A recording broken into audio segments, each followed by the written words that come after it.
Holy moly. Day 14. Welcome, everybody. We're at that halfway point. A quote that I chose today is when you hate doing it, but you love finishing it. Keep in mind, you are 2 weeks in at this point. You should hopefully be feeling better, thinking better. Maybe your clothes fitting a little bit different.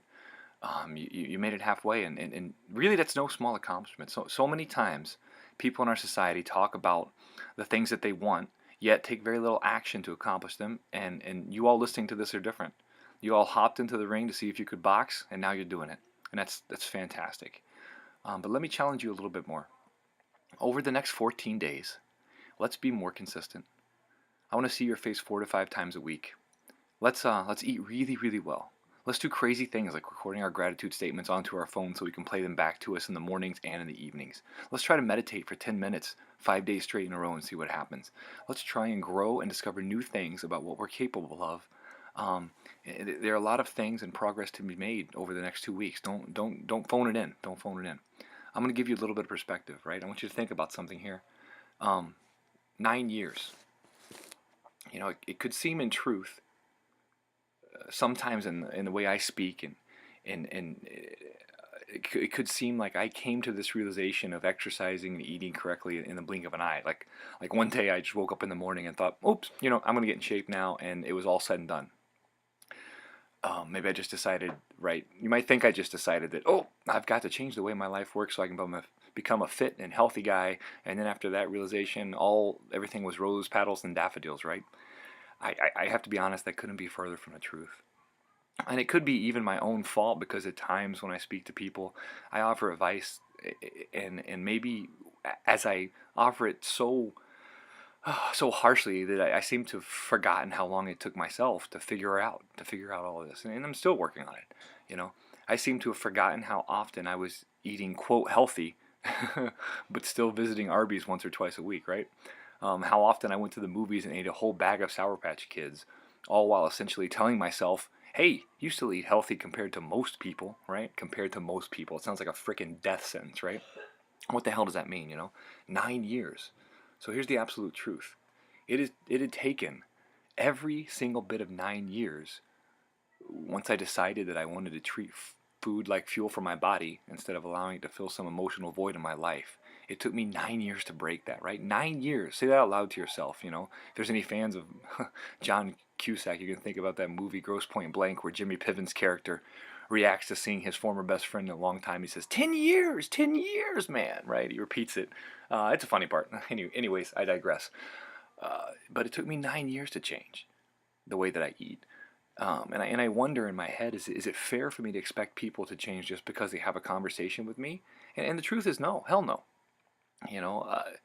So as I look back and I try to figure out what the steps were that I forced to take my whole life as a whole and try to place my changes in context with how my life was panning out, right? So in August in August of this next year, it'll be 21 years, I guess, since I started basic training, which is crazy. And I think I could link that perhaps to the start of me exercising on a consistent basis. I mean, I played some sports and baseball in high school, but we weren't really big going to the gym in that. But as far as consistent exercise, the Army started it. Now, at the time, we were running 4 to 5 miles a day for 5 days a week, and working on mostly like push-ups and sit-ups, not a whole lot of time in the gym. So it might have been good for us on some level, but there was really very little done to educate us on how our bodies moved, or to even teach us how to exercise for that matter. And our diets were crap. I mean, crap, they're laughable, right? I mean, I guess if you include alcohol as a food group, we might have been doing okay. But so that's 4 years of just rolling with it. And then I got off of active duty, and I was thrust into the real world. Now, I was 21 years old. I weighed somewhere around 210 pounds and probably 20% body fat. And from there, for the next couple of years, so up to age 23 or so, I found a way to gain my future wife, a cruddy job, and 14 more pounds, which put me at my life's heaviest weight of 224 pounds total. I probably could say 225, but I never saw that number. It was not muscle, I assure you. So in a moment of absolute terror, I can remember my wife came up behind me. She squeezed my back together, and the folds touched, and we can call it back fat, I guess. And I freaked out. and promptly in less than 30 days lost 20 pounds the absolute wrong way. I restricted my calories severely. I did chronic cardio and did get down to, I want to say, somewhere around 205 pounds, probably around there, but I had lost a ton of muscle mass. And within, I don't know, 3 to 6 months, I gained it all the way back to 215 and felt just as shitty and cruddy as I had at 224. Um, and I guess the weird part was that was the first time I'd modified my food intake to get a desired result with my body. And suffice it to say, I did the absolute wrong thing. I ate way too little. What I did eat was not the best. And like I said, I rebounded. But it was around that time that I started to think and convince myself that food should be fuel for my body, not just something I eat that tastes good. And I was 24 years old, and that's when my journey, if I had to call it that, started. Now enter Kevin Long. He was one of my men, and he asked me one day, he says, Sergeant Best, some of you heard this story, do you want to study for personal training certification with me? And I was, in my mind, I was thinking, why not? I figure it's better to leave a 7-month deployment in Kosovo with something to show for it. So begins my very first jump into actual, education, using the term very lightly, about how the body changes and why and what type of workouts you should do. And up to this time, my weight training had consisted of training for hypertrophy, which is making my muscles big. And for the most part, the International Sports Science Association, or the ISSA, wasn't going to change that attitude. That's how they taught me to train people. They focused on very similar methodology, being that they were advertising their certificates, or certifications rather, in the pages of like Flex and Muscle and Fitness. Now, nonetheless, this is when I started to read more about how the body responds to physical stimuli, and I first started formulating, albeit a very rudimentary version of the functional workouts that I've come to love today. I mean, if only I'd had some Olympic rings or kettlebells back then. I mean, who knows? Anyways, but now it was during this first deployment that although my nutrition was far from on point, I truly began to develop a love affair for working out hard. Where I used to hate running, I learned to enjoy the suck of it. And I absolutely, loved counting down the miles as they went by. I learned to take the forced road marches in stride and even found time to work out outside of regular physical training. And my body showed it. Now, I was far from as lean and as fit as I look today, but I was beginning to lay the foundation that would help support my body change once I dialed in my diet many, many years later. And then I come back from Kosovo. Now, enter the kettlebell, Master Chung's Taekwondo, CrossFit in my first blog. Now, I can't underestimate how much those 4 things shaped my mind and ultimately changed my destiny. I was fat. I should rephrase that, I guess. I was a fat, out-of-shape personal trainer at Gold's Gym who preached perfection but neglected to completely live up to it. Again, it's important to understand that I was, and to be honest, still very much am a work in progress. I was headed the right direction, just really slowly. And a good friend of mine named Nicholas Martin, he was a martial artist and amazingly fit, gluten-intolerant Russian kettlebell instructor. He selflessly taught me just about all he knew about kettlebells, and I soaked it up. It just somehow seemed to be right, and when I swung that metal ball around, I knew that this was a great way to exercise, a great way to train my body for strength and functionality. And I loved it. I loved every second of every workout he took me through with it. Now, at the same time, I was training very regularly under the guidance of Grandmaster Sun Ki Chong out of Buffalo, New York.